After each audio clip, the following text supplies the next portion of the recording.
नमस्कार दोस्तों, learn history में आपका स्वागत है। आज के इस वीडियो में और आने वाले कुछ वीडियोस में दिल्ली सल्तनत का इतिहास पढ़ेंगे। सन 1192 में तराइन के दूसरे युद्ध के बाद मोहम्मद गोरी ने भारत पर इस्लामी हुकूमत शुरू कर दिया। मोहम्मद गोरी अफ़गानिस्तान पर शासन करता था और भारत में जीते हुए इलाकों पर अपना नियंत्रण कायम रखने के लिए गोरी ने कुतुबुद्दीन ऐबक को गवर्नर नियुक्त किया। कुतुबुद्दीन ऐबक मोहम्मद गोरी का वफादार गुलाम था। कुतुबुद्दीन ऐबक का जन्म तुर्किस्तान में हुआ था। बचपन में वो अपने परिवार से बिछड़ गया और उसे एक व्यापारी ने काजी फ़खरुद्दीन अज़ीज़ कूफ़ी को बेच दिया। काजी ने अपने पुत्रों के समान ऐबक की परवरिश की। ऐबक बचपन से ही प्रतिभा का धनी था।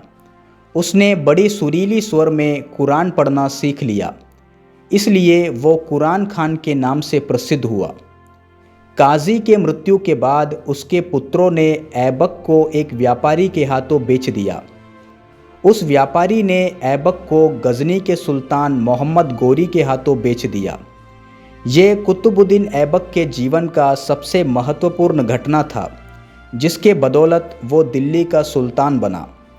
अपनी ईमानदारी और स्वामी भक्ति से ऐबक गोरी का विश्वास पात्र बना।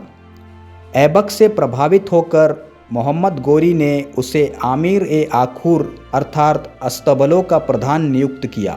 इस पद पर रहते हुए ऐबक ने अनेक युद्धों में गौरी की सेवा की। तराइन के दूसरे युद्ध में ऐबक ने कुशलतापूर्वक भाग लिया और गौरी के जीत का कारण बना। इस युद्ध में पृथ्वीराज चौहान की हार ने भारत का इतिहास बदल दिया। इस जीत के बाद भारत में इस्लामी शासन शुरू हुआ और गौरी ने ऐबक को जीते हुए प्रदेशों का सूबेदार नियुक्त किया। ऐबक ने अजमेर, मेरठ, कन्नौज आदि क्षेत्रों पर गुरीद साम्राज्य का आधिपत्य स्थापित कर दिया। सन 1206 में मोहम्मद गोरी की मृत्यु हुई। उसका कोई वारिस नहीं था, इसलिए गौरी के सूबेदारों ने अपने अपने इलाकों पर अधिकार कर लिया और स्वतंत्र होकर शासन करने लगे। कुतुबुद्दीन ऐबक ने भारत के उन इलाकों पर अधिकार कर लिया जो गुरीद साम्राज्य का हिस्सा था। कुतुबुद्दीन ऐबक ने भारत में गुलाम वंश की स्थापना की और लाहौर को अपना राजधानी बनाया।